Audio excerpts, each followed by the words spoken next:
Okay, hi.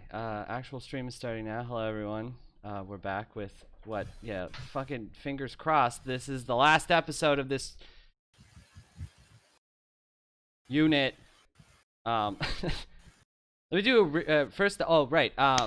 Announcement stuff. Okay, Rin is dead in approximately 3 hours when I go over to her house and murder her for being sick.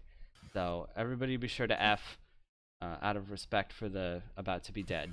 Instead, we have this here above. You can see our co-host, my co-host, an actual Hello. robot. Do you need to introduce yourself? I don't know. Otherwise, we can just be like, yeah, this is. I mean, I've been on here before. I know that the current module, I guess, right now is on Vision. Most of my familiarity with that is how it would be relevant to embodied and extended cognition. So I'm probably mostly just going to stick back and maybe pop in whenever anything might come up that seems to be a little relevant. Cool. All right. So recap, in case anyone forgot, we learned about all of this. All of this is going to be relevant today. I promise. So we learned about how the eye works with the little pinhole camera thing and the light coming in and twisting and displaying on the back of the retina, or I guess what is the back of the eye, which is the retina. We learned that the fovea has the little boop where we can see like the good, and the rest of it is just like mostly rods. Let's see. The after image effects and stuff like that, that will be relevant with the optical illusions, how your eye decides. Oh, hey, Sanchi. Hey, Tracer. And Uda. Is this still Uda? Oh. Are we going Outa? What are... Utah. Utah, sorry. Anyway, um, we touched on cicades or cicadas. That will be important. The little doops in the eye. I will be explaining more about Talk that. to your doctor if you have cicadas in your eye. If you do, though, just like close them so we can't hear the cicada screams. Let's see. The small spectrum of the EM that we can see, the small slice of the EM spectrum that we can see, that's relevant. And the brain, the optic pathways. I'll get into that actually today. Hey, Jane. And yeah, I think that's it for recap. If I missed something, I will admonish myself as I cover it as we go. So, let's, yeah, I mentioned it already. Let's talk about cicades. Does anyone know what cicades are? Anyone? I'll give a second for the stream to catch up with the Twitch chat. No? All right. So, cicades are the way that your brain handles, I guess, tracking motion or turning your head. There's actually two types of ways that, let's see, there's, oh, well, I guess there's three. There's the visually guided cicades, which are, yeah, we're talking about mantis shrimp. No, I'm not going to talk about mantis shrimp. Right, so there's a couple types of cicades we have there. The first one, the normal one, is the one where, well, I guess they're both normal. If something is moving and you're trying to track it with your eye, it's not going to like follow it directly. I don't know how close you can get to seeing my eye, but you see how it's relatively fluid motion. We like that. that helps us track things in real time, which, you know, like you said, part of extended embodied, how we can get a little visual perception action loop And there. jumping in on that, that's part of the way that your brain's able to make things appear to be continuous. Because if we interpreted things as how it actually rendered through the eye itself, it would be really jumpy, and it would be less fluid. One way that you can sort of test this that's really fun is if you look at an analog clock. If you look away and you look back to it, it'll look like the second hand takes a little bit longer before it starts going the rest of the way around. The reason why is because your brain is basically tricking itself through the cicades. Is that how we say it? Cicades? Cicades. I'm bad at I like pronouncing things. cicades Most of because the it stuff sounds is like reeds. cicadas. Yeah. So that there are I don't know if I want to get into anti-cicadas, but at least for the pro cicadas, there's like breaks down into like reflexive and scanning. Scanning's pretty easy to explain. It's like when you first walk into your room, your eyes kind of like, without thinking about it, kind of like poke around a little, which is cool if you have like what is it, the one where you can only see half of the world. I forget what that one's called. Hemispherical blindness, I think. I think so. Yeah, it's really cool if if someone has this. It's not cool because it sucks for them, but like it's fascinating at least. If you do like eye tracking on where they're looking with that, they will look, if this is the part of the world that they can see, their eyes will look like all over this side, and their brain is still taking in information on this side, but their eyes won't go to it because, well, first off, it's this eye and it can only move that far in that direction, and also the brain just ignores it because it's not real, don't worry about it, which is kind of relevant because the brain is doing a lot of ignoring things because it's, you know, salty jello, and we don't really have a whole lot of, we got to cut corners. But reflexive cicades, those are going to be the kind that, like when you're, I don't know if this is completely accurate, but like when you're reading, you're not like, okay, jump here, jump here, jump here. You're kind of just going to the next word, which I'll demonstrate in a second, and your eye is automatically deciding what point it wants to look at next, which is going to help you. Like it generally jumps to the first and then the end of the word, and the stuff in the middle we tend not to read, which is why you get those things where somebody will type the first two letters of a word and then blah, blah, blah, and then the last two letters in your brain will be like, oh, well, that's obviously drive, even though it's drive, because all we care about is the first and the last. But if you watch my eyes while I read a thing on the paper, you can see how it is not fluid motion. It is instead, boy, it's really hard to speak and read at the same time. We've got some jumpies there. I don't know if anyone thinks it's also why it's important to have an editor, because you want, your brain expects to see a certain thing. So if you see something published, like even in like high-end academic publishing and stuff, and it'll be like, how could this have been misspelled? Well, probably everyone who read it the way that their brain expected to see it, and it wasn't until you slow it down and go like letter by letter that you're like, oh, you don't spell hamburger that way. Hornburger. I guess Hornburger. I'll touch on anti-cicades because it's somewhat relevant to viewing motion. Have you ever walked into a room and the cicades is like, what's that? And then it's a really bright light, and then the anti-cicades are like, oh no, look anywhere else. That's the best explanation I can think of for anti-cicades. It'll look away from a visual stimulus like pretty automatically, and then you can see the sweet after image illusion. So if this are we gonna talk about fancy colors? Oh, you missed it last time. What are they called? We talked about impossible colors. Yeah. Excellent. Stygian blue. Yeah. So the Magenta don't real. When the brain like really wants to go hard in like a processing way, because these are fairly low level functions as far as, you know, lizard brain stuff, which, oh boy, I really have to do an episode on like cognition and brains and everything, and you're definitely going to be the primary co-host for that one. So when the brain is like going real hard on stuff and looping in a bunch of systems that aren't already looped in with vision, there's something called memory guided cicades, and that is where your brain is expecting to look for something. Video games can do this a lot. I know that well, like Undertale is a good example, is where they'll set you up to be like, okay, when, you know, combat starts, I look here for my option, and then sometimes when combat starts, that's not there, but your brain is like, oh, that's obviously that thing, and then you're like, wait, what is that now instead? And that's a memory guided saccade, even though that's also a subversion of expectations and whatnot. And is it ludonarrative dissonance, I guess? No,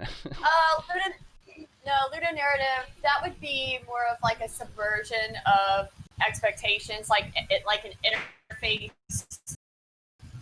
like fuck up. That's like, haha, gotcha. Whereas ludonarrative dissonance is basically like if you have a game and it's like, yeah, I'm the good guy. Now go out and kill all these. It doesn't matter. You're gonna get points. That sounds like the brain predicting something. Which, speaking of, there's predictive saccades. So this is exemplified by if your eye is following something that, as I'll mention in a second, you think is in one place but is actually in another, and it so I'll explain why it seems this way. But if you're tracking a small object which you think is in the distance and it's going at a steady rate of motion, your eye is going to keep on that course, expecting it to continue.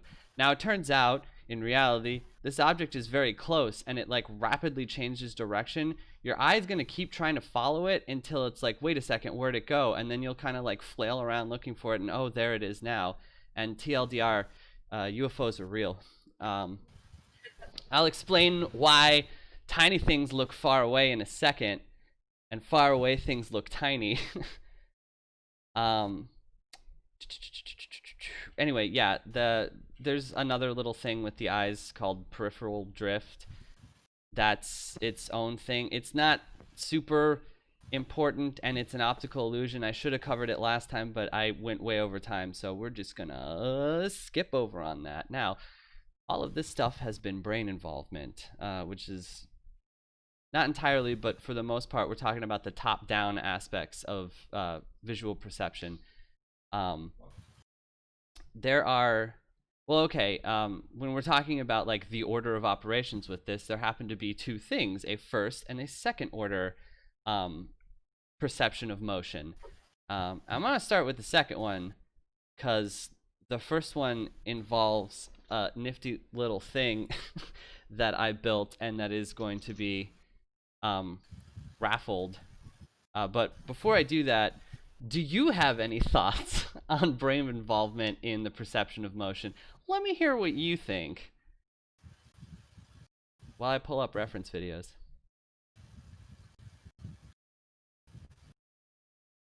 Tucker?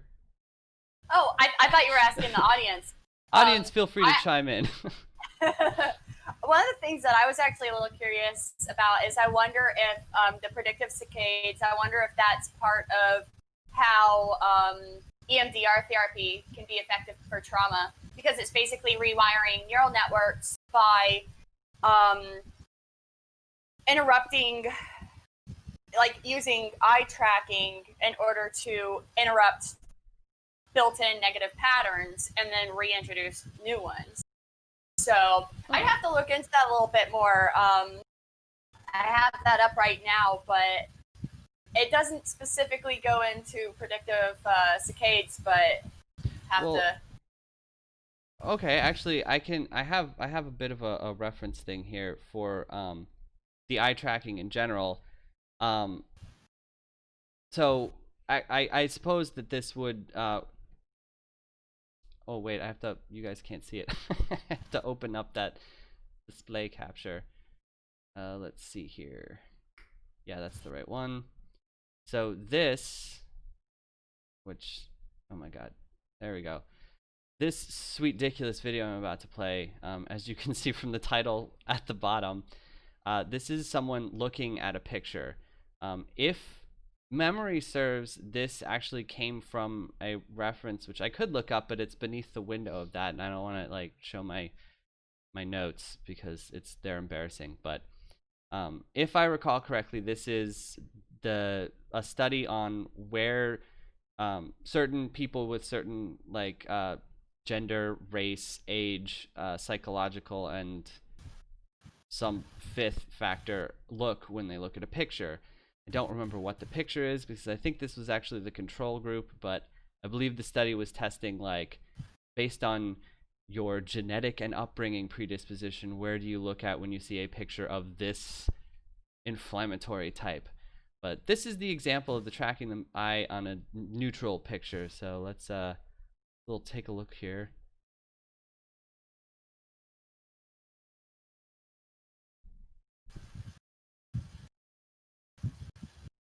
Isn't that cool? So actually, in the D&D campaign, I have a creepy thing planned that uses that, which is why I have it in the first place. I'm gonna talk about this picture in a second, but I'm gonna just hide that for the moment so we can see the chat still.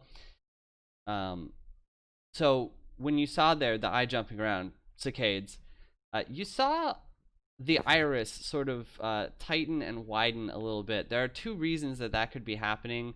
One of them I care about, so I'll talk about that one last. But the other one is, and this was actually tracked in the study too, when your pupils dilate, that can, wait, dilate is open, right? And the other one is what, systolate? Because there's diastolic and systolic heart stuff. I don't think it's that. It's on the tip of my tongue. Well, it constricts, but there's a cooler word for it. Constrict. Okay, yeah. Whatever. When the pupil dilates, Constrict. it could be because you're looking at a darker area, so less light being reflected. If you guys remember the optics episode, or it could be that damn limbic system that I hate so much. If you see things that you like or are afraid of, which is like, that's two weird things to connect, your pupils will dilate. I don't know why they do it when you like the thing. I think it has something to do with endorphins and some overlap in neuroreceptors, which, oh boy, I can't wait to get to that. But when you're afraid of something, that shit opens all the way up because it's like, oh God, I have to hide. What all can I see? And that's cool. And I think that is more directly for the neuroreceptors, which happen to have some overlap and agonists and blah, blah, blah. But, so it's meiotic. When it's constricted, it's a meiotic pupil. Oh, yeah, that might make sense because if you're being myopic, then you're just like only. Yeah, that makes sense. And then midriatic is when it's dilated. Okay, midriatic so pupil. That's way cooler than dilate. First of all, what is it? What is it called? I'm gonna type it. Meiotic. M-I-O-T-I-C. And dilated is midriatic. M-Y-D-R-I-A-T-I-C. Boom. Yeah. And that's cool. Those are in chat forever until I clear the log at the end of the episode. That's today's vocab. There'll be a test at the end. There will be a test at the end. Actually, there will. I will be asking questions. So okay. I hope y'all took notes. This is not for credit or anything. I'm just gonna make sure that you guys were paying attention to the stuff that you didn't show up It's for street credit. Yes. It's for cred. I will literally email you guys all some street cred if you get it right. So anyway, speaking of the brain, neuroreceptors, and the hemispherical vision thing that I touched on, and I probably shouldn't have because it wasn't in my notes and I don't have any sources for that, but here's that picture from before. This is your visual field. This will be important in a second, but if you guys remember the pinhole camera and the light coming through and appearing as the image as the opposite, if y'all remember why, it's because photons head in one direction for the purposes of macro movement, and so when you have a little thing, this image stuff from up here is going to come in and pass through, and vice versa, so the image is going to be flipped from what you would see normally. Well, the same thing is true of your brain. Because of this, well, I don't want to just ascribe directionality to evolution, because it is not very intelligently designed, but if you subscribe to the idea of This is the science channel, not the teleology channel. Although we should touch on teleology. I love watches.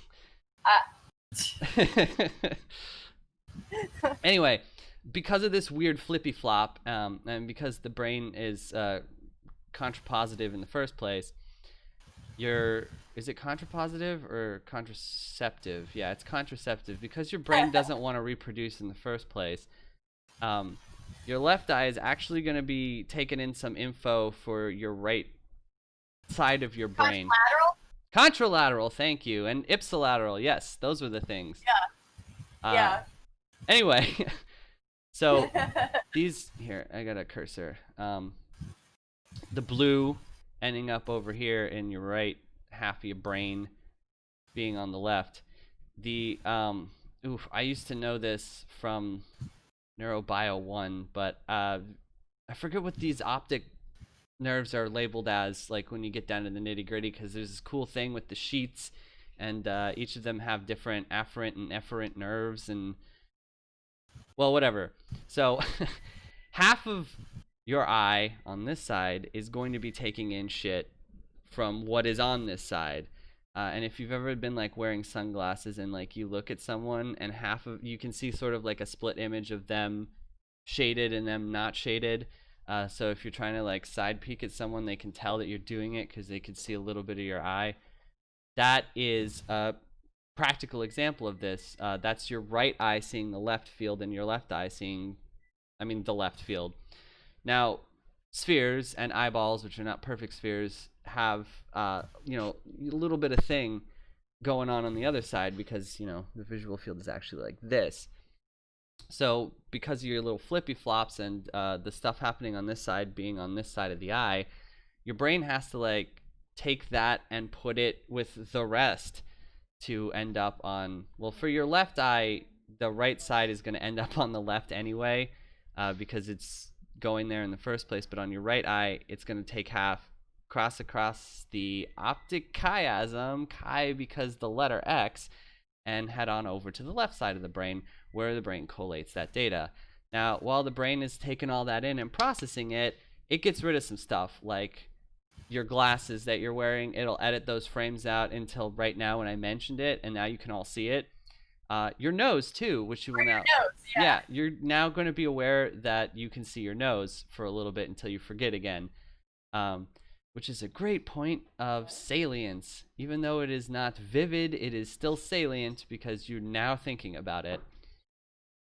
So yes, in this manner, if you lose one eye, or rather, if it's still there maybe and it's just not working, you can still see on both sides because this eye is left and it's going to be taking visual field information from its whole spectrum, and some of that's going to the contralateral side of the brain, the one that would have been informed by this eye.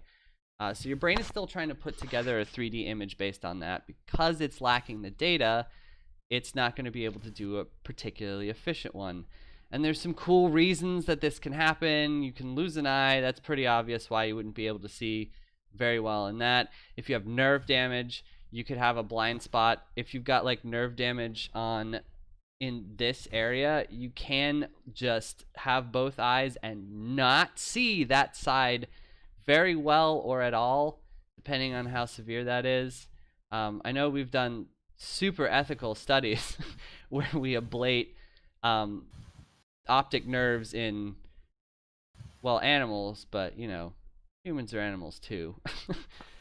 There was also the kitten studies where being raised in either an entirely vertical line environment or an entirely horizontal line environment. So that actually gets into more of the motion sensing specific neurons, which I'm saving that for like. Yeah, that's more brain than eye. Yeah, and while I do care a little bit about the brain, just a little, I also don't want to get too far off track. So now that we've talked about all this fun stuff on how we actually see the things and our visual fields, there are the two orders that I was about to talk about of motion perception. I'm going to start with the second order. So second order stuff is generally it falls into what are optical illusions, which I'm going to show you guys some in a second, but it's still stuff that is relevant for perceiving motion that is actually happening because the universe is a hologram. And that's the easiest one to trick, really. You can still trick the first order stuff, but the second order is really neat stuff that we use. in like scrolling billboards, or if you've ever seen, I forget what they're called, but it's an image and there's just little slices of the image, and it looks like nonsense until you put a slotted piece of paper over it and run it across, and then it'll look like these nonsense things suddenly become like a moving image, because as you're covering up these individual things, your eye is now being fed the next part of information. So let me pull up this one. What is this one considered? Well, the second order good example is going to be the Moyer effect. So we're gonna look at that one again. I know that we looked at it last time, but I just want to reinforce how dope this is. Let's see. Yeah, the spooky spider waves, which is a new genre of music, spider wave. Y'all should tune in. So this, if you're staring at it, you're there is some motion that you should be perceiving. There's also sort of perception that that's a spiral, and that it is moving inwards, which sort of bleeds into 3D motion or 3D visualization. I don't know if Tucker, can you see that? No, but I know what the Moyer, is that how you've been pronouncing it? I always knew it as, what is it? When a grid's misaligned with another behind, that's a moire. That's fair. I think I've been saying Moira, Moire. Let's go with Amore. Because if you live in a reef, there's an XKCD for that one. If you live in a took a reef, picture of my computer screen. Why is the photo covered in these weird rainbow lines?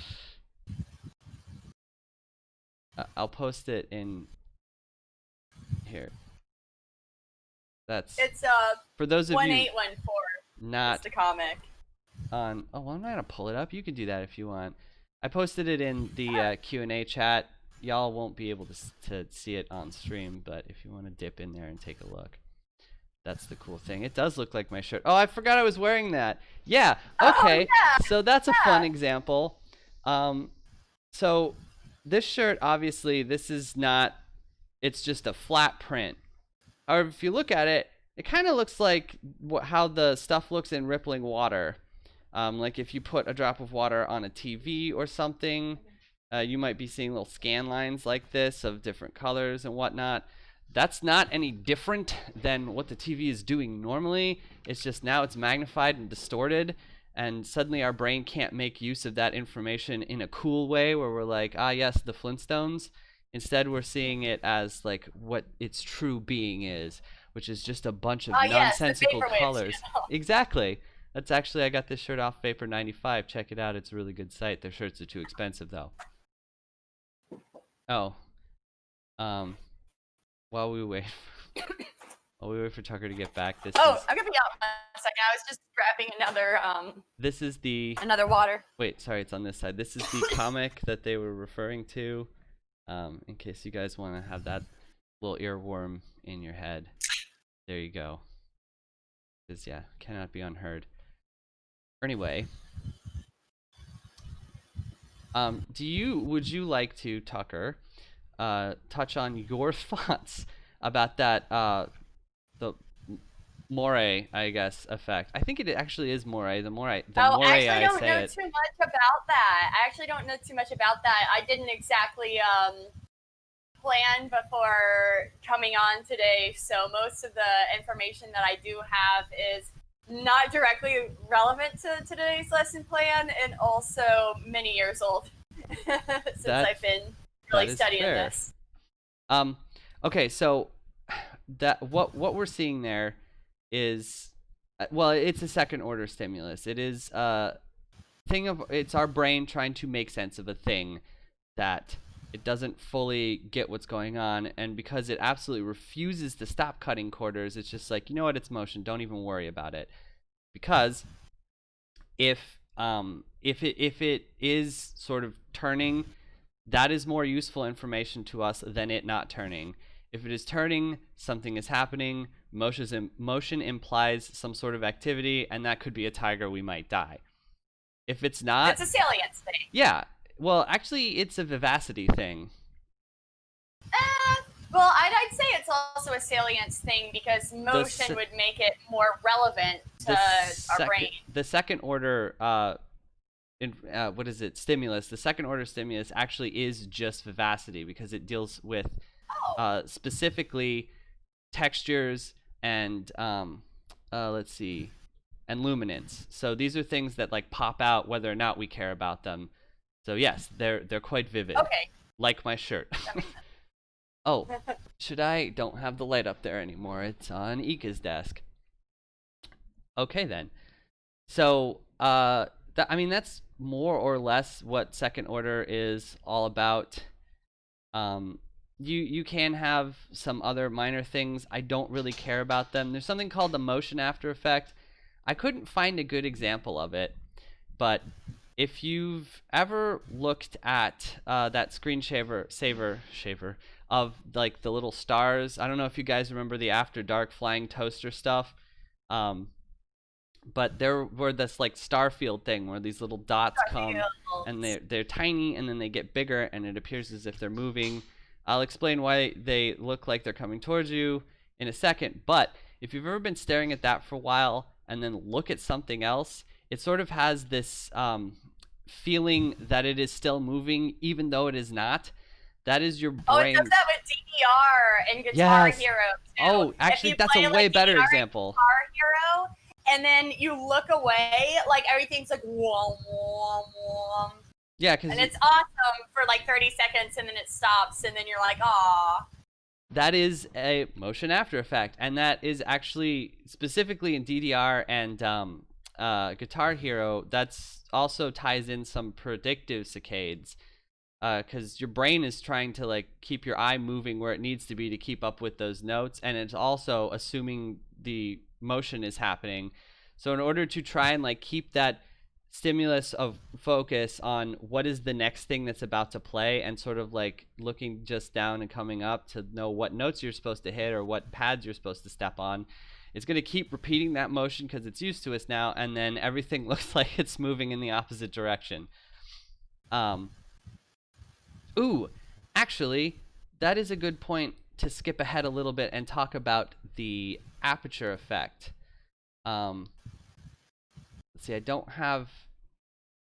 Yeah, so aperture problem. There is a... So in the same way I was talking about, you're focusing on a specific thing and seeing it come up, that can cause problems. When your brain is only taking in a small piece of information, it makes the most out of it. And so if you think you are seeing one thing, but you don't have the complete picture, your brain is going to try and complete that picture in the shortest understandable thing. Actually, this is if I had time last time, the rotating ballerina would be a good example of this too, because your brain is like, okay, a point is getting smaller and larger. It should be going in and out. No points are getting smaller or larger. They're just rotating is what it appears like, because they are fast in one direction and slow in another. So we're going to assume that it's spinning. However, because it is incomplete data, you don't have enough information to know which direction it is spinning. You can actually switch in your brain if you try hard enough. Is it spinning this way? And then, oh no, it's spinning this way. If you add a shadow underneath of it, that is now enough information for your brain to say, okay, I know what direction it's spinning. And that's cool. But incomplete information. The aperture problem specifically applies to limiting how much of the thing you can see. So this is what you would see. And tell me, what direction does that look like it's moving in? No, get out of... Oh my god. Thanks, YouTube. Tucker, what direction did that look like it was moving in? Oh, I can't see it on the Twitch stream right now. If I'm running Twitch at the same time, my computer doesn't like it. But it's a ballerina thing, right? Okay, hang on. It's not the ballerina thing. How about now? Can you see it now? Let me see. It should be just in Discord.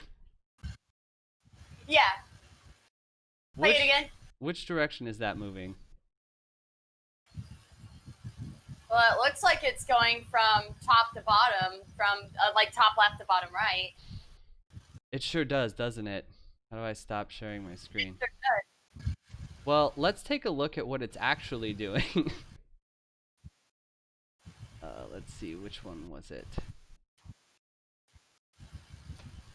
So, I'll do it on display for everyone first, and then I can show it to you in the disco. But just yeah. So here is what is actually happening.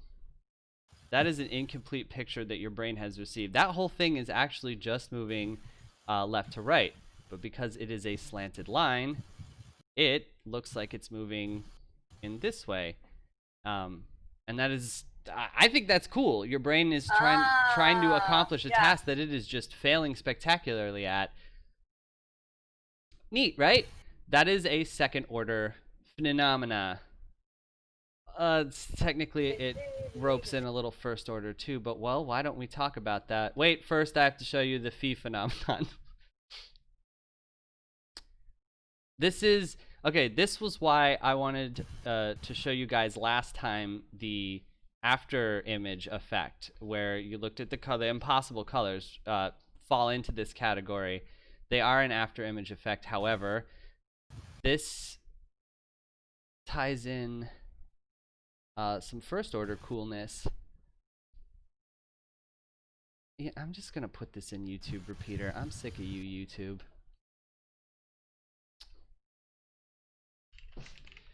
Which, by the way, if you just like click after the YouTube and right before the dot, in case anyone didn't know, and then type repeater, you can just watch any YouTube video on infinite loop. So, take a look at this, everyone. Stare at the cross. I'll wait for a second. What do you see when you stare just at the cross? Well, Tucker, I guess I have to share. You can just send me a link. All right. In the host text. I'm sorry, I'm making this a little more complicated. No, I should have done that first because I had to minimize a thing. I'll let you see it first, and then I will explain to everyone what they're seeing. Awesome. Is it the phi phenomena? Yes, it is. That is exactly what this is. Gaze into the circle at the cross. What do you see? Oh, I know this one. Yeah. Tell me what you see, though. It looks like it's green. A green circle moving clockwise. So, that is a sweet synergy bonus from both the after image effect and the phi phenomenon. There is no circle. So, it's a lie. That is, we usually think of that as first order, and I'll explain what first order is in a second, but that something being there and something not is why you're getting that green after image. And then this changing of one thing to the next is usually what we think of as first order, but because this is not a change in,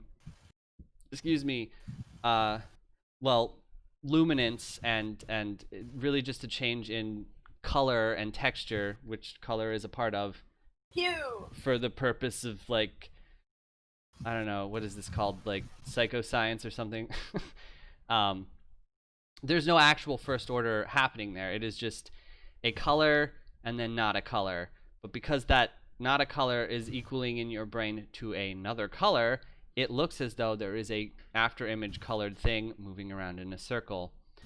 There is a, let's see, the motion version of this. Where did I put it? I think I had, yeah, here's my dots. So this is what's known as the beta phenomenon, and it is usually what is confused for the phi phenomenon. Oh right, I'll post a link to you while I bring it up into, man, host chat was a really good idea. All Go right. me. So this is the beta movement. You see this all the time in the little light scrolls around the billboards. Usually with the billboards, it's the opposite way, where most of the lights are on, but one of them turns off. No motion is occurring here.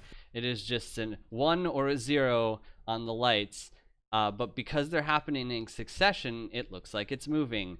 That is because there is a change in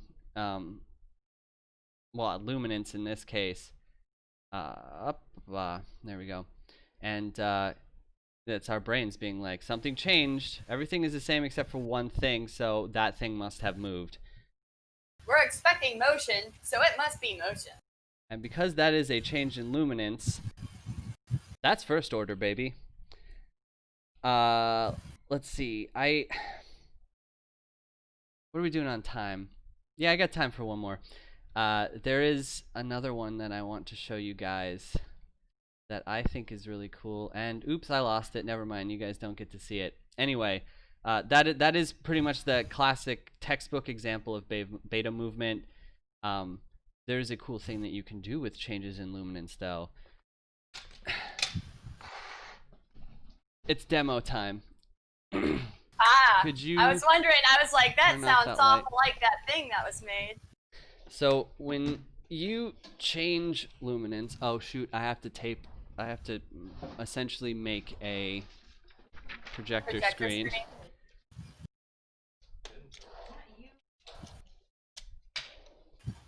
So, I mean, you guys already know I'm setting up the projector, but because you got your little change of luminance going on there, there's some neat things you can do with it, like not change all of the luminance.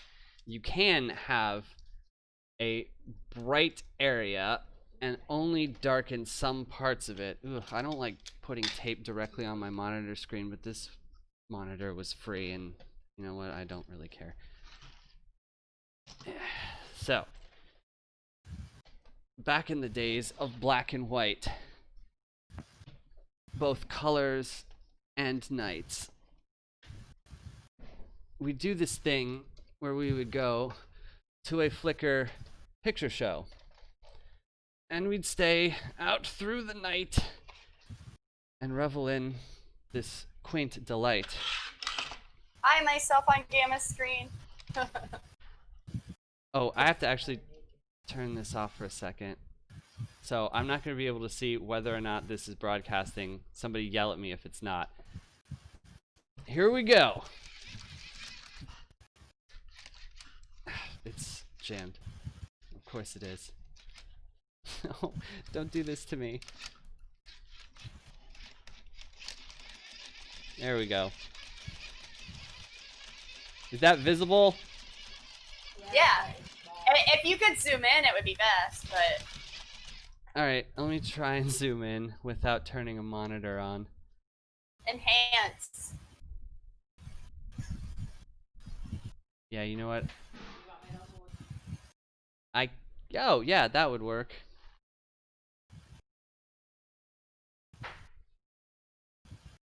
My darling wife is gonna hold this webcam. It's the only one I have. I lent the other ones out to you guys. Oh, that's way better. Can you, like, hold it still, though? I'm trying. Is that good, Aaron?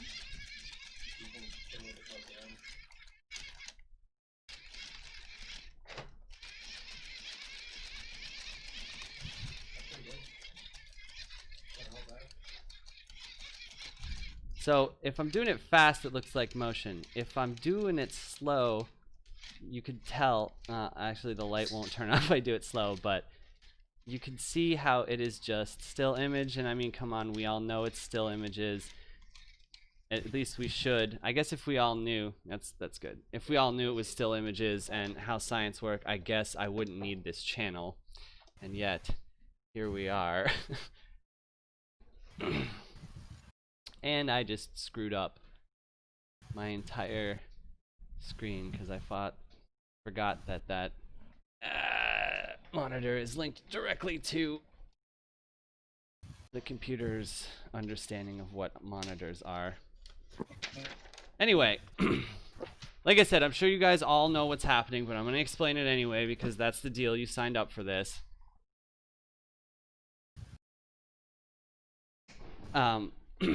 What is... Can you turn the light back on, please? Thanks.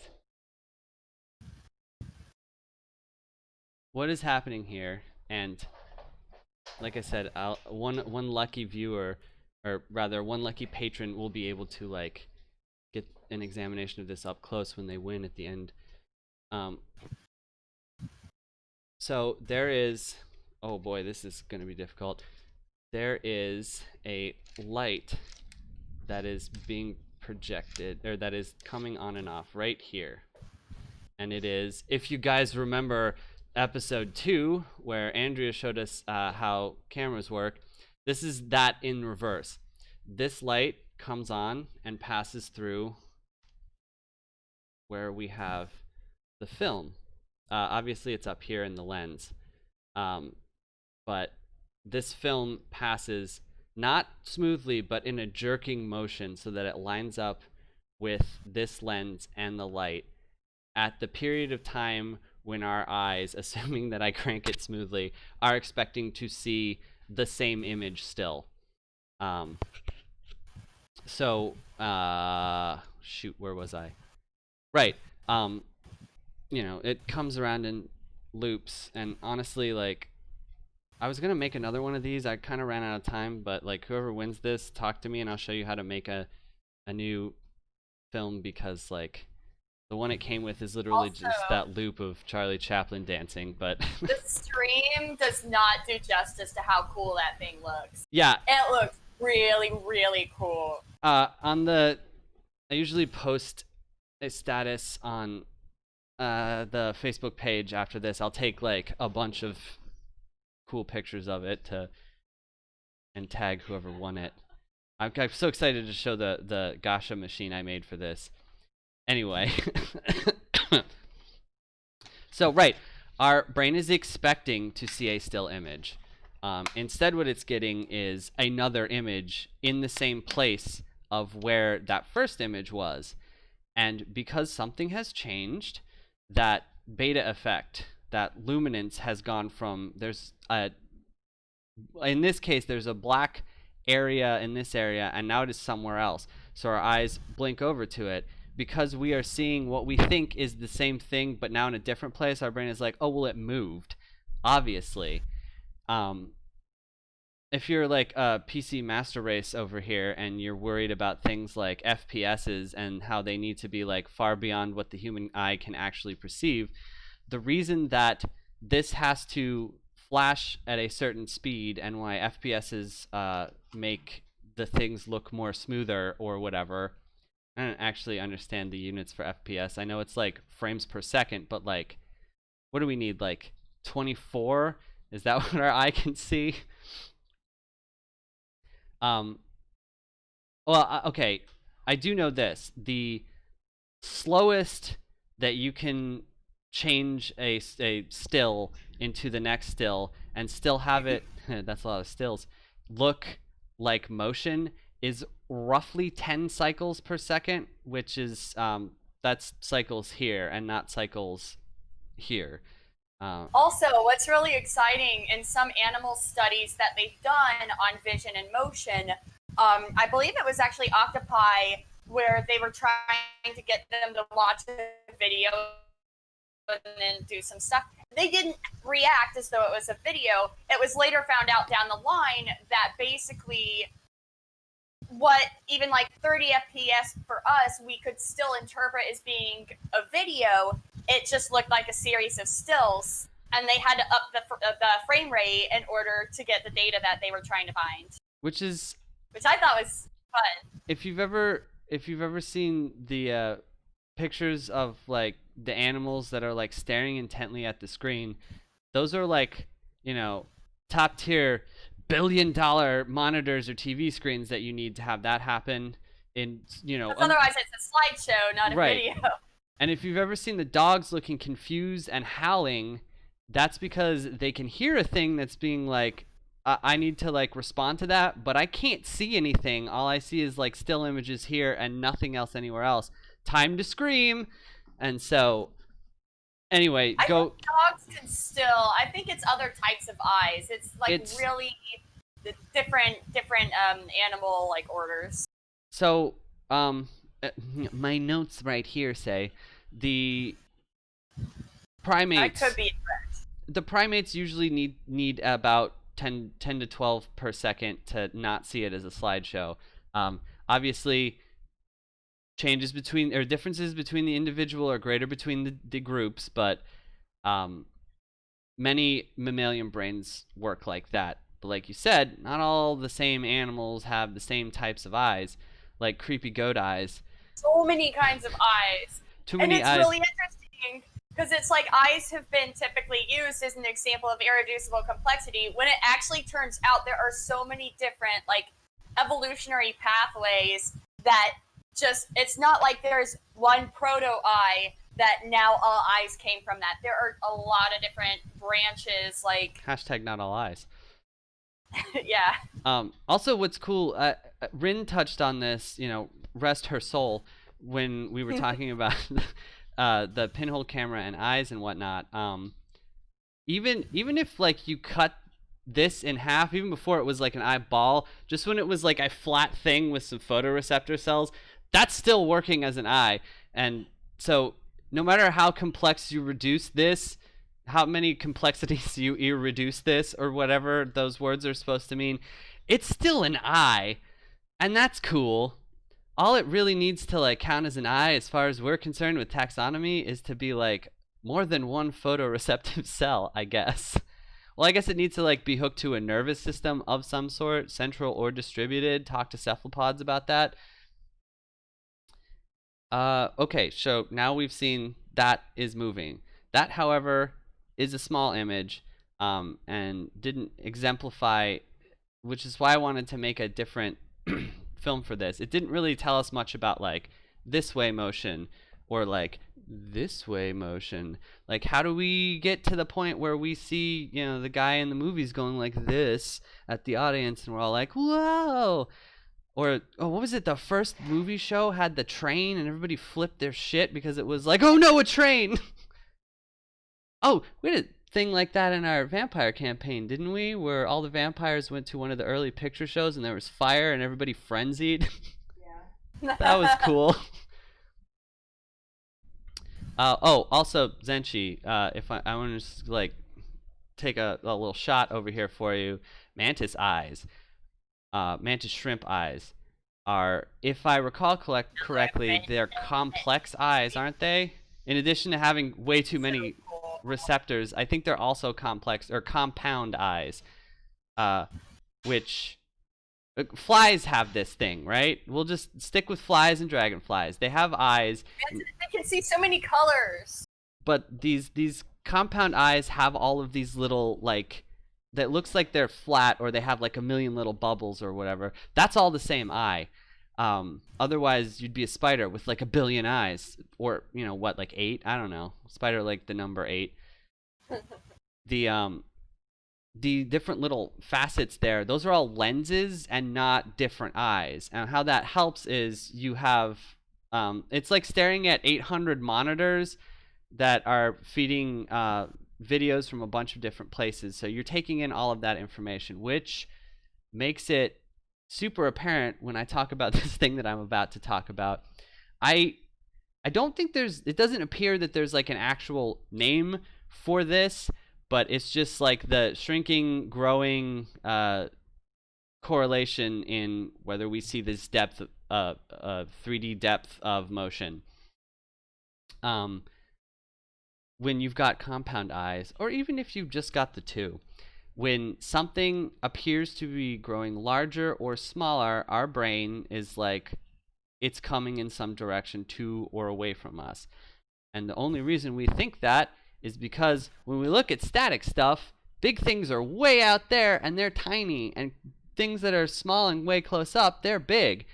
Have you guys ever seen I mean, feel free to type in the chat, even though there's like a huge delay between what I say and when the chat like refreshes. But If you've ever seen if you've ever seen The Hobbit, and there's a scene where Gandalf is hugely tall against Frodo, who is like, they're both human sized. How they do that though? You can have with a camera, especially because it doesn't need to move. You have this set perspective, and you have a thank you. Yes, Ika, it is forced perspective. If you've got the perspective lines, if you've ever like done the drawing and there's like a point on the horizon that the lines come towards, if you've got those set up right with that camera, your brain is like, that is a straight like square room or whatever shape you want the room to be in. You've gotten it like shrunk down in the front, equivalent to exploding up or exploding. So you blow up the back of the room. And then your brain is telling you, well, the horizon line is right there, so that's just like a straight room, and it like gets smaller in the way that it is supposed to. And you've got someone of the same height as the other person in the back, because that's actually smaller, or it's actually closer than we think it is. They look taller, and the person in the like range where we want them to look like the appropriate height, they look smaller comparatively. I mean, it's really just that the person in the back looks taller in this case because, Gandalf was like a million goddamn feet tall in this little hobbit hole, when really Serena Kellen was the same height that he always was. Sort of trailed off there. If you want to add anything while I look at some things real quick to make myself stop sounding like an idiot. I don't know. I don't have too much to add right now, really. I got distracted by mantis shrimp eyes, and then I've just been like... You want to tell us a little bit about mantis shrimp eyes? I mean, it's mostly from Wikipedia, just because I got distracted reading the article when we started talking about The Hobbit, and I was like, wow, they're so cool. Let me see. They have, a mantis shrimp species is the only organism known to simultaneously detect the 4 linear and 2 circular polarization components required to measure all 4 Stokes parameter, which I think is pretty cool. That yields a full description of polarization. Like, yeah, who doesn't know that they can see UV light, but they can like see all kinds of polarization too, and that's cool. Which, if you've ever... Ooh, cool pro trick with polarization. If you have... And dynamic polarization as well. If you have... They can adjust it. 2 lenses that are polarized in the same way, and you push them like this, you can still see fine. If you rotate it 90 degrees, you can't see anything. However, if you take a third lens that is polarized in the same way as the first 2 and put it at a 45-degree angle over top of those 2, suddenly you can see shit again, and that's because light is bananas. And, wave, particle, and bananas. it's the photon triality. Right, so anyway, on the depth thing, because I'm getting close to having already gone over time. When you have, the big and small objects, I talked about that. Gandalf is a distant, less distant than we thought, normal-sized object. Frodo is a less close than we thought, normal-sized object. If you've ever seen planes take off, actually, if you've ever seen like, I can't remember the name of it. Whatever. If you've ever seen planes take off, and you've got like a little normal jet, and then you got a 747, and they're both taking off, it looks like that 747 is dragging ass because it's so big comparatively. It's actually going the same speed as the little jet, but because it's larger, our brain is like, that motherfucker's got to be going slower than he is because big things go slow, but they don't. Your brain just expects them to, and so it edits. Well, I mean, sometimes they do because, like, inertia or whatever, but they're going the same speed in this example, at least. If you've seen that, planes need to be relatively the same speed to take off. I'm not going to get into lift, but that's a thing. Last example, if you have two objects that are going to be, well, okay, you have one object. We'll do that, and it's far away, and then it gets closer. Like with the forced perspective, it is going to get larger. And so, if you've got like a normal ball and you throw it towards you, your brain is like, I can figure out roughly where that is at, both from knowing what that ball is like sized at from before and what it looks like now. And so, because it is getting bigger in a predictable way, I can tell roughly how fast it is moving towards me. And I know that both of us are probably holding our tongues about like ecological cognition at the moment, and dynamical systems, but suffice it to say, if you're not crummy, that's a joke you guys will understand someday. Computational representationalist. No, Not allowed in this channel. You gave away the I know. See, I punchline. was so good. No, I was so good, Gamma. I have been holding my tongue, because otherwise we'll go over another hour. That's fair. Continue. We've only gone over like 3 minutes, and most of that was nonsense anyway. Right, so you throw this ball, you know roughly where it is and how fast it is going because of the size that it changes at. Go ahead. No, I'm holding back. Okay. I'm just excited. If you have, I couldn't find an image of this, but it's really cool. They have these little balls that expand at a predictable rate. Kind of like if you've ever had one of those little things that's like a wireframe ball, and as you pull it out, the whole thing like expands and you push it in and it gets smaller. They have one of those that gets predictably larger. And it needs to be thrown at a certain speed for that to work, but you throw it at the speed, or you launch it at the speed from here, and it expands as it goes. And when you see this, it looks like it's not moving. Like, you know it's moving, but it's getting bigger at the same size. So your brain is like real confused because you're like, okay, it's obviously it's moving. I saw it move, but it's not getting any smaller. So is it really moving? And then, it'll start to fall because gravity is a thing. Don't let anyone tell you otherwise. And then your brain is like, oh, okay, it was going away the whole time, and now I understand that it was getting larger because I'm catching up. So yeah, that is how we perceive. No, I can't. I gotta just do one more about 3D. So if you are a person with two eyes and they both function correctly, and you can perceive color, there is, the red and blue stereoscopic color visions. Well, it's really, they're actually, I guess they can be color vision if you do that, but you got, a red filter and a blue filter, and you see these 3D movies. If you ever taken the glasses off, you can see like there's a weird like color overlap, sketchy looking thing. This is because, and we do this better now with polarized light, like we were talking about earlier. This is because we're biasing the right visual field and then the left visual field with a tint. And so it's going to be blocking out one half of what's being projected over top of the other half, and make it look like there's a difference. If you want things to look like middle field, you have them, line up so that they're one size smaller field. Whoa, actually, no, that's not even true. My mistake, backing up. They don't look smaller. This is why I want to talk about this first place. They move slower.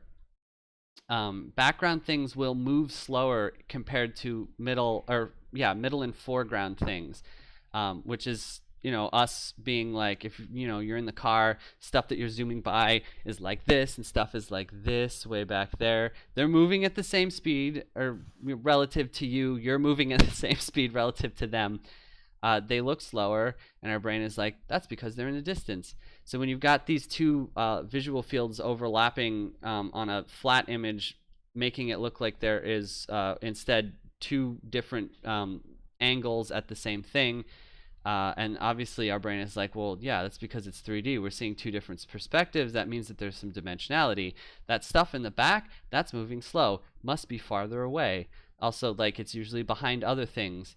And that stuff that's moving pretty fast, that is closer to us. So when you see them do the pancake thing, what you're actually seeing is an image that is like far apart getting closer together, and so it looks like it's moving faster because these two images are syncing up, even though both of those images are moving at the same speed. They're just, projecting that image larger, and then, you've got this illusion of motion thing going on. And that's how we make flat things look like not flat things.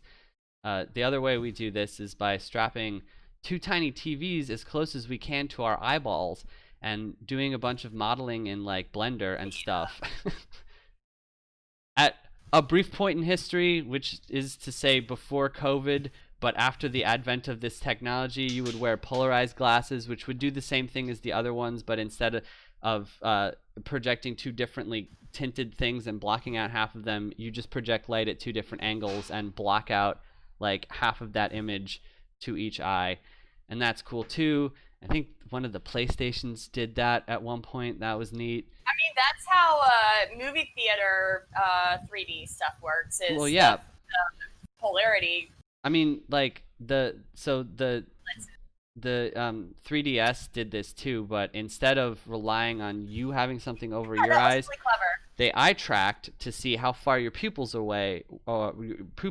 were away from one another, and then they changed like where that focus point of what image this one is seeing and what image that one is seeing within a certain range from the screen. And let me tell you, sometimes it didn't work if you were wearing glasses and all of a sudden the game you were playing looked blurry because there are now two overlapping conflicting images that are not lining up in my eyes. So yeah, I think that's about everything, at least that I had covered. I did skip over some things like alpha motion and how that works. Don't worry about it. I also kind of skipped over how first and second order come together to make a holistic picture of things moving, not just to and fro, not just on the X and the Y and the Z, but also how we handle that with rotation. Like if you've got something that is being thrown like this way at or away from you, but it's also got like some rotation on it, how we can tell that that's happening, because that's a whole lot of motion happening and all sorts of like axes, and Euclid was involved, and it's this whole thing. I think I also kind of skimmed over the hemispherical stuff and a bunch of the brain stuff, but I edited that out at not the last, but pretty close to the last minute, because our next section is probably going to be the biology section of brains. I'm only going to briefly skim on the cognition part because, hoo boy, I got to cover a bunch of stuff before we get there. But neurobiology is a good first step for that. But before you can take neurobio, you got to take cellular bio. So our next episode is going to be on the basics of cellular biology. And then we're probably going to do some chemistry, because I should probably do that first. Actually, maybe I'll do that. I don't know. I'll make an announcement on the Facebook page. We're going to get into biology. Yay! All right. So I gotta do shout outs. Well, first off, Tucker, thank you for stepping in since Rin died. Everybody press F in the chat real quick for respects. And where's my patrons? Yeah, thank you, Ika. Where my patron list at? I had this pulled up. I think I closed it when I pulled up your XKCD comics. Sorry. Really, this is your fault. But yes, thank you for of course. co-hosting with me today and in the future. I hope it went okay, considered I wasn't entirely prepared, but no one was. It was fun. I enjoyed it. No one was prepared for this. No one can prepare for Tucker. Least of all the person who prepared the lesson plan, which was me, obviously. All right, so our patrons, we have our junior lab partner, well, a junior scientist, Chance Morgan. We have 3 lab partners. We've got Nicole, we've got Jane, and we've got Andrea. We have, of course, our head researcher, Rin, which she's dead now, so that sucks. And we have our empress of the lab, Donna, who, like, statistically speaking, is probably going to win this raffle, which I will be doing with Goth Tom Servo over here. Shoot, you can't. Here, I'm just going to turn. Oh, just kidding. The big boy light on. Here we go. After I saved the day by making sure that balls happen. Yes, there are balls in here. You can hear them. I'm going to twist this crank, and a ball that has a letter scrawled on it in Sharpie that was way too big and kind of bled when I did it will tell us who our lucky patron is today. Today's lucky patron is... it's Rin. She's dead. Should I do another one? She's not actually dead, so I don't know, Tucker, this is your call. Should I do another one and punish her? I'd say let her claim it from the grave if she so chooses, and then if she's like nah, then I'm sure that there's another there are certainly more raffles to come. So. All right, well, stay tuned to the channel then, because this might not go to Rin because she's dead. But like, yeah, I'm just like, check this out. It looks so cool. Oh, No, oh my god, I immediately popped the tab off and broke it. It's not broken, No, though. it's not. Don't pull that tab. That doesn't open it. What you are supposed to do is, sorry, there's a latch. You unhook the latch, and you can see inside the mechanisms. Like I said, there's a little light in here. This has nothing to do with the lessons. You guys can log off. It doesn't matter anymore.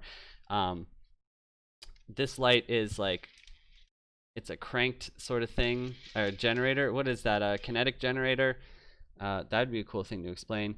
Got your little lens aperture over here. There's not actual aperture, but it does have the little lens thing. I mean, I don't know. This whole thing is just like, I don't think that is gonna focus automatically on that. But there's like cool little fancy words, and like I said, I'll explain to, I guess, Rin maybe how to make a new one of those, because yeah, I mean, you can make a really long one too. It's pretty cool. So yeah, that's it. Stay tuned to the Facebook for more information on what our next chapter unit learning thing will be. And oh, I forgot the test. All right. Everyone in chat, I have one question from each section. I'll start with today's because we just learned. In the chat, tell me, what is the issue? What is the phenomenon called when you don't have a complete like picture of what's happening, and because of that, your brain informs you of one thing, one type of motion, but it is actually another type? Anyone can answer that? I will. I'll wait a second before I ask the next question.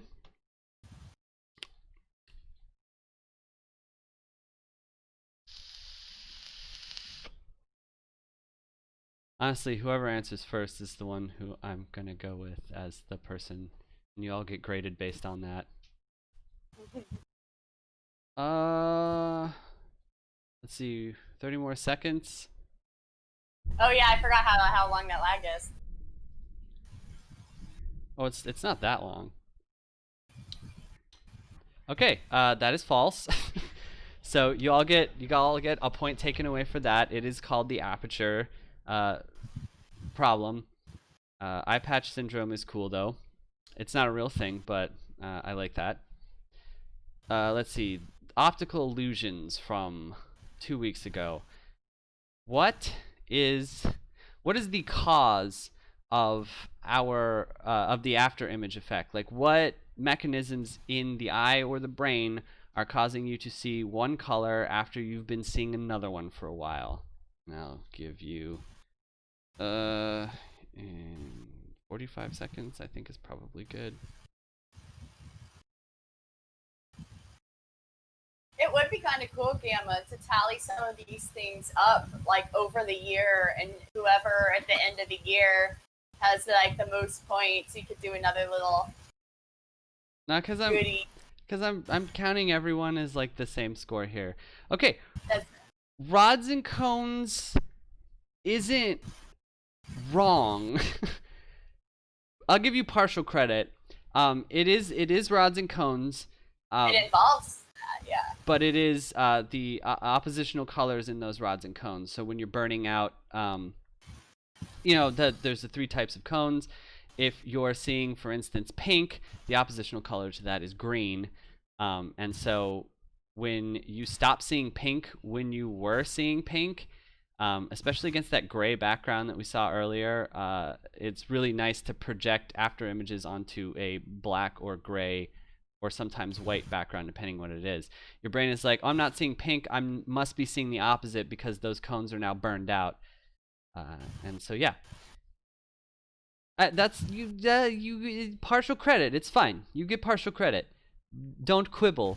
Just accept the points. All right. Episode 2 was Andrea and optics. What is the cause of what makes an image appear reversed in this direction but not this direction when it is reflected in a mirror? I'll give you a second for that.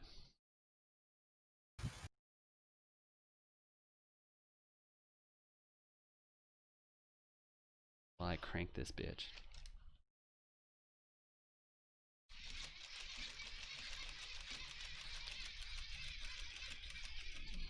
No, that is the wrong answer entirely. Gamma, you need to brush up on your lesson plans. Can we really blame our students? No, we can't, because this is up. I'm joking. No, I'm just looking at the chat right now. Okay, lenses and eyeballs, great. Everybody gets full points except for Iko, who just said worms. But just in case you didn't answer lenses and eyeballs and wanted to actually answer the question, it is the reason that we see a mirror flipped on the left and the right and not the top and the bottom is because none of those photons are changing direction at all. So that image is not actually being flipped by anything except for our eyes. When a photon comes in this way, it's coming right back out this way. When we're doing the next question, you will understand the rest of the answer to this first question. So my next question is, why does an image appear flipped in all directions when it is traveling through a pinhole aperture, or really any aperture? And y'all have 45 seconds. Here you go.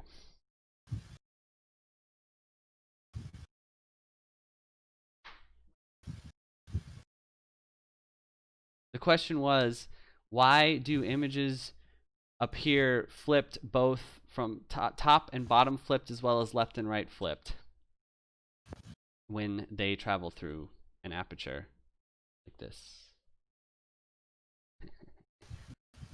I literally have an emote on the Discord server that is that, and you guys should join the Discord server if you're not already. It looks, I mean, like, everybody's chatting on Twitch, which is great because subscribe if you aren't already. It helps me out a lot in that eventually you guys might have to see ads when you watch my shows. Okay, yeah, full credit. It's the 5th dimension where the invaders come from. But quick question, is that a 5th dimension of space or time? Yeah, that's what I fucking thought. So it is because the same reason that we see mirror images reflecting and coming back, and so our left now appears where our eyes think that the right should be. Those photons can only travel in the one direction. So when they're coming in the pinhole, anything from up here has to pass through and come down here. Anything from, opposite to opposite this way. So it's all opposite, because those photons are only coming in one direction. With the mirror, they're not really heading in just the one direction because it's reflecting all of it, but they're coming out at the same angle that they came in. So everything that it looks like for someone else to see is how it looks to you. Okay, wow. Anyway, that's it. We all did it. Like I said, subscribe to the Twitch. I'm gonna have to talk over Ika because she's right next to me. Be sure to subscribe to the Twitch channel. You should check over at the YouTube channel if you want to see these videos again. Shit, I promise. I promise I will actually upload the edited versions of this and the last 2 videos sometime in the next week. I keep our video editor is very, very busy and doesn't know what they're doing. And that video editor is me. So just be patient with me, because what choice do you have? But I'll have them up on the YouTube channel. Go over there, click like, click subscribe, ring a bell. I don't know what I'm supposed to call to action on all of that. Join the Facebook page and the Discord. Like I said, most of you are there already. I'm literally the only one who's been chatting in the Discord chat. I'll fix the Discord in a second. I don't know what's wrong with it, but I know it's wrong. And yeah, okay. Goodbye, everyone. Thank you again to Tucker and all of you for joining us. So, okay, goodbye.